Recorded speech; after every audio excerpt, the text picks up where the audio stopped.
మహాగణాధిపతయే నమః. ఓం గురుభ్యో నమః. ఓం శ్రీమాత్రే నమః.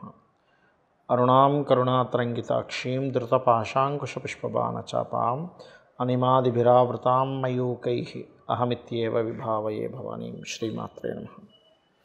3వ తేదీ నుంచి 9వ తేదీ వరకు ఉన్నటువంటి గ్రహస్థితి ఏ విధంగా ఉంది అని చూసుకున్నట్లయితే, ముఖ్యంగా ఇక్కడ గురువు శుక్రుడు ఇద్దరు కూడా మిథునంలో కలిసి ఉన్నారు. రవి బుధులు కర్కాటకంలోని, మరియు అదేవిధంగా సింహంలో కేతువు, కన్యారాశిలో కుజుడు, వృశ్చికంలో ఉండేటువంటి చంద్రుడు ఈ వారం రోజుల పాటు 3-4 రాశులు తిరుగుతాడు. అలాగే కుంభంలో రాహువు, మీనంలో శని యొక్క సంచారం వక్రించి ఉన్నది. ఈ యొక్క గ్రహస్థితిని అనుసరించి ద్వాదశ లగ్నాల వారికి లగ్నం తెలియకపోతే రాశి చూసుకోండి. ఇక్కడ ఏమీ కన్ఫ్యూజన్ లేదు. రాశి తెలిస్తే రాసే చూసుకోండి, లగ్నం తెలిస్తే లగ్నం చూసుకోండి. చాలామంది కన్ఫ్యూజ్ అవుతున్నాయి, ఏమంటే లగ్నం చూసుకోవాలా రాశి చూసుకోవాలా. లగ్నం తెలిస్తే లగ్నం చాలా ఎక్కువ రోల్ ప్లే చేస్తుంది. తెలీదు, సెకండరీ. మన మనసు చంద్రుడు కాబట్టి రాశి చూసుకోవచ్చు. అయితే ఈ యొక్క విషయాలు చెప్తుంది నేనైనప్పటికీ కూడా చెప్పిస్తుంది సాక్షాత్ లలిత అమ్మవారిగా భావిస్తూ ఒక్కొక్క విషయం గురించి మనం తెలుసుకుందాం. వృశ్చిక లగ్నము, వృశ్చిక రాశి. వృశ్చికం వారి కనుక చూసుకున్నట్లయితే ప్రధానంగా 3-4 తేదీలు మీరు దూర ప్రాంతాలకు వెళ్ళినప్పుడు కొంత జాగ్రత్త తీసుకోండి. కాంపిటీషన్స్లో సక్సెస్ అవుతారు, దానిలో ఎటువంటి ఇబ్బంది లేదు. ధనపరంగా చాలా బాగుంటుంది. కొన్ని వీటిలో అంటే కొన్ని ఇన్వెస్ట్మెంట్స్ చేసే విషయంలో లాంగ్ టర్మ్ ఇన్వెస్ట్మెంట్స్ బాగా కలిసి వస్తాయి చెప్పాలంటే. కాకపోతే పంచమంలో శని ఉన్నందుకు నిర్ణయాలు తీసుకునే విషయంలో కొంచెం తర్జన భర్జన అవుతూ ఉంటారు. తీసుకునే నిర్ణయం మళ్ళీ వెనక్కి తీసుకోవడం జరుగుతూ ఉంటుంది. విదేశాలకు వెళ్ళి చదువుకోవాలి, లేదా అక్కడ PR పొందాలి, గ్రీన్ కార్డ్ హోల్డర్ అవ్వాలనుకునేటువంటి వారికి ఇప్పుడున్నటువంటి గ్రహస్థితి ఖచ్చితంగా అనుకూలంగా ఉంది, అందులో ఎటువంటి సందేహం లేదు. కాకపోతే కొద్దిగా ఇష్టపడిన వారిని వివాహం చేసుకోవాలనే ప్రయత్నంలో కొంత నిందలు అనుభవించడం, కొంత స్ట్రెస్ అనేటువంటిది ఉంది. అదేవిధంగా కాస్త ఉద్యోగ సంబంధించిన విషయంలో ఆకస్మికంగా మార్పులు, ఆకస్మికంగా హైక్ రావడం, హైక్ వస్తుంది రావట్లేదని మీరు సడన్గా మారాలనుకోండి, ఇట్లాంటివన్నీ కూడా జరుగుతాయి. ప్రయాణాలు కూడా ఉంటాయి ఉద్యోగంలో. కాకపోతే గతంతో పోల్చుకున్నట్లయితే ఉద్యోగ సంబంధించిన విషయంలో ఇప్పుడు చాలా మట్టుకు స్ట్రెస్ లెవెల్స్ అనేవి తగ్గుతాయి, మీకు గుర్తుపెట్టుకోండి. అలాగే తండ్రి గారి ఆస్తికి సంబంధించిన విషయంలో కొద్దిగా చిన్న డిస్టర్బెన్సెస్ అనేవి రానున్నాయి. తండ్రి గారిది లేకపోతే తాతగారి ఆస్తికి సంబంధించిన విషయంలో, ఆ విషయంలో కొంత జాగ్రత్తగా ఉండండి. వారాహి అమ్మవారి యొక్క అష్టోత్తరం చదువుకోండి. కాలభైరవ అష్టకం ఎక్కువగా చేస్తూ ఉండండి.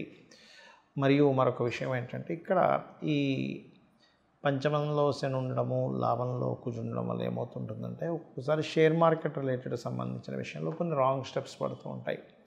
ఈ యొక్క విషయంలో కాస్త జాగ్రత్తగా ఉండండి, అన్ని విధాలా మీకు బాగుంటుంది. చాలామంది నన్ను అడుగుతున్న అంశం ఏమిటంటే,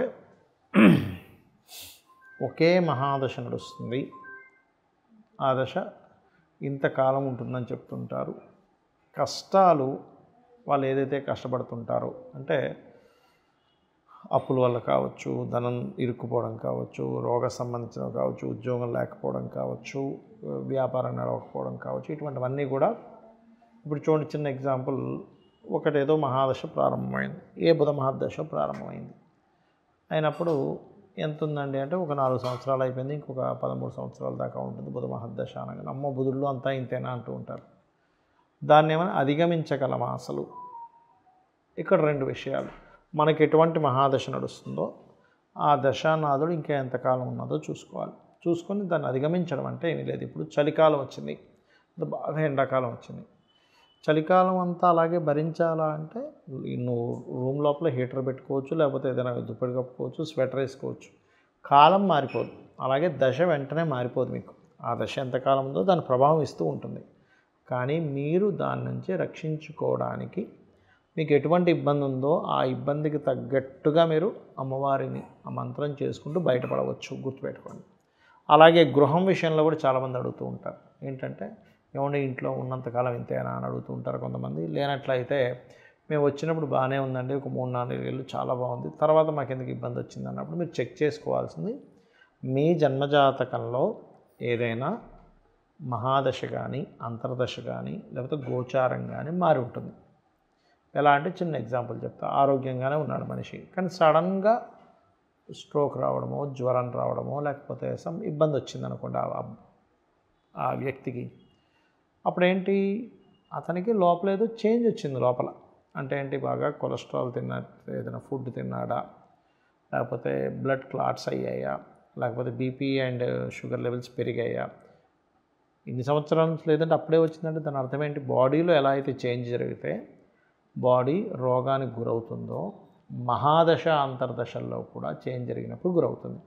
మరి వాస్తుపరంగా ఏం చేంజ్ జరగచ్చు అంటే వాళ్ళకి తెలియకుండానే కొన్ని రంగులు వేసే విధానంలో, చాలామంది తెలియక ఉత్తరం వైపు ఎరుపు కానీ ఎల్లో కలర్ కానీ వేసుకుంటే సడన్గా ఫైనాన్షియల్గా ఆగిపోతుంది, వచ్చే అవకాశాలన్నీ ఆగిపోతూ ఉంటాయి.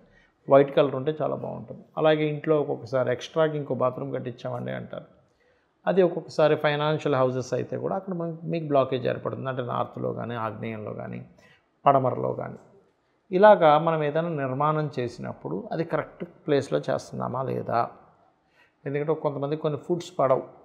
అలాంటప్పుడు వాళ్ళు ఆ ఫుడ్ తీసుకోవడం వల్ల వాళ్ళకి మెటబాలజీ పరంగా చాలా చేంజెస్ వచ్చేసి ఇబ్బంది పడుతూ ఉంటారు. ఆ రకంగా అక్కడ అసలు మనం ఏం చేంజ్ చేసాము, ఒక వస్తువు మారిస్తే కూడా ఇంట్లో దాని ప్రభావం ఉంటుంది. వాస్తు అంటే కేవలం ఏదో 4 గోడలు కాదు, 45 మంది దేవతా అసురులతో, వాస్తు పురుషుడితో ఉన్నటువంటిది వాస్తు.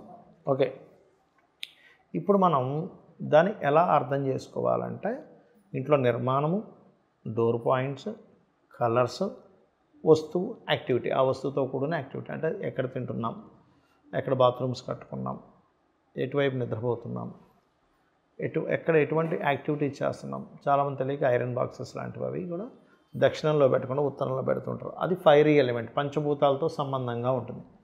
భూతత్వము, ఆకాశతత్వము, జలతత్వము, వాయుతత్వము, ఇలాగా పంచభూతాలు అన్నమాట. అంటే భూమి, ఆకాశము, అగ్ని, వాయువు, జలము. ఈ పంచతత్వాల్లో ఇన్బ్యాలెన్స్ ఏర్పడినప్పుడు మీకు ఆ ఇంట్లో బాగానే ఉన్నాం కానీ ఏమైంది అంటే ఇటువంటి దోషాలు ఏర్పడుతుంటాయి. సో కొంతమంది తెలియక తీసుకొచ్చేదో బరువులు తీసుకొచ్చి ఎదురు పెడతారు బిల్డింగ్ మీద, లేకపోతే చెత్త అంతా తీసుకెళ్ళి బిల్డింగ్ మీద వేస్తారు. అది ఏ జోన్ అయింది, ఇప్పుడు ఆగ్నేయంలో వేసాడు చెత్త అంతా తీసుకెళ్ళి, ఏమైపోతుంది, మనీ మొత్తం బ్లాకేజ్ ఏర్పడడం, అనవసరమైన వాటికి డబ్బులు ఖర్చు పెట్టడం, ఇట్లాంటివి అవుతూ ఉంటాయి. సో ఇంట్లో ఏదైనా యాక్టివిటీ జరిగిందా, మహాదశలు ఏమైనా మారాయా, దానికి సింపుల్గా ధనపరంగా ఇబ్బంది వచ్చింది, ఓం సంపత్కరీ సమారూఢ సింధుర వ్రజ సేవితాయ నమః. అప్పులు ఇచ్చాము, లేకపోతే అప్పులు ఎక్కువగా ఉన్నాయి, ఓం అపర్ణాయే నమః. శని ప్రభావం ఎక్కువగా ఉందండి అందుకే అవ్వట్లేదు అనుకున్నారు, ఓం అనాకలిత సాదృశ్య చుబకశ్రీ విరాజితాయ నమః. అమ్మవారి నామాలు చేసుకోవచ్చు. ఇలా హెల్త్ ఇబ్బందులు వచ్చాయి, ఓం సర్వవ్యాధి ప్రశమనై సర్వమృత్యు నివారిణి అగ్రగణ్య చింత్యరూప కలికల్మషనాశినే నమః. ఇలా ఒక్కొక్క దానికి ఒక్కొక్క అమ్మవారి నామాలు ఉంటాయి. దానికి సంబంధించిన దానం ఉంటుంది. ఏ గ్రహానికి సంబంధించి ఉంటే ఆ గ్రహ సంబంధించిన గోధుమలు, ఇప్పుడు రవి ప్రభావం పడింది గోధుమలు, చంద్ర ప్రభావం పడింది బియ్యము, కుజ ప్రభావం ఎక్కువగా ఉంది అంటే నెగిటివ్గా, పాజిటివ్గా కాదు నెగిటివ్గా ఉంది, కందులు ఇవ్వడం, బుధ ప్రభావం ఎక్కువగా ఉంది, పెసలు ఇవ్వడం, అదేవిధంగా గురు ప్రభావం ఎక్కువగా ఉంది, శనగలు, శని ప్రభావం నువ్వులు, రాహు ప్రభావం మినుములు, అలాగే శుక్ర ప్రభావం బొబ్బర్లు, కేతు ప్రభావం ఉలవలు. ఇలాగా ఒక్కొక్క దానికి ఒక్కొక్క దానం ఇవ్వవచ్చు. అంటే మనం ఇలాగే అనుభవించాలనుకుంటే మనకి జ్యోతిష్శాస్త్రము దానికి సంబంధించిన రెమెడీస్ అక్కర్లేదు. కాబట్టి మనం మార్చుకోవాలన్నప్పుడు అదొక శాస్త్రం. ఎప్పుడు కూడా నువ్వు మారడానికి ఏం చేయాలి, మనలో కూడా ఆలోచన విధానంలో ఏం మార్చుకోవాలి. కుజదశ నడుస్తుంది, కుజుడు నెగిటివ్గా ఉన్నాడు, అప్పుడు గొడవలకు దూరంగా ఉండాలి. శుక్రదశ నడుస్తుంది, శుక్రుడు నెగిటివ్గా ఉన్నాడు, కొన్ని యాక్టివిటీస్కి దూరంగా ఉండాలి. 12వ స్థానంలో ఉండే మహాదశలు, 12వ స్థానంలో వ్యసనాన్ని ఇచ్చేటువంటి దశలు నడుస్తున్నాయి, వ్యసనానికి దూరంగా ఉండాలి. అలాగా మనం లైఫ్ స్టైల్ ఏం మార్చుకోవాలి, ఇంట్లోనే ఏమైనా మార్పు వచ్చిందా, మహాదశ అంతర్దశలో ఏమైనా మార్పు వచ్చిందా, దానికి ఏం చేసుకోవాలనేటువంటి తెలుసుకుంటూ రైట్ టైంలో రైట్ డెసిషన్స్, రైట్ యాక్టివిటీస్ చేయడం వల్ల మన జీవితం ఖచ్చితంగా బాగుంటుంది. శ్రీమాత్రే నమః.